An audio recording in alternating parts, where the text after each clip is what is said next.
Horror Planet, where horror memories live. Shock till you drop, where more horror stories are. Wailing 3.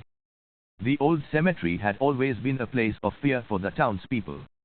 It was said that at night, the ghosts of the departed would rise from their graves and roam the grounds, wailing mournfully for the lives they had lost. One Halloween night, a group of teenagers decided to explore the cemetery, eager for a thrill. They crept through the gates and made their way past the tombstones, laughing nervously at the eerie silence that surrounded them. But then they heard it, a distant wailing that seemed to be coming from deep within the cemetery. They froze in terror, their hearts pounding as the sound grew louder and more intense. They followed the sound, their flashlights trembling in their hands as they navigated the winding paths. The wailing grew louder and more intense, until it was almost deafening. And then they saw her, a ghostly figure in a flowing white gown, her hair wild and unkempt as she wailed with a voice that could chill the blood.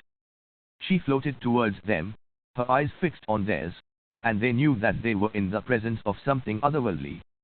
The teenagers turned and ran, but the ghostly wailing pursued them, following them out of the cemetery and into the streets of the town.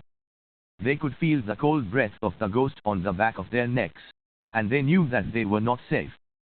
As they ran, they could hear other wails joining in, the sounds of other ghosts who had been awakened by their presence in the cemetery. The wailing became a chorus, and it seemed to follow them wherever they went. The teenagers never forgot that night, and they never ventured into the cemetery again. But they could always hear the ghostly wailing in their minds, a reminder of the horrors they had witnessed and the souls that they had disturbed.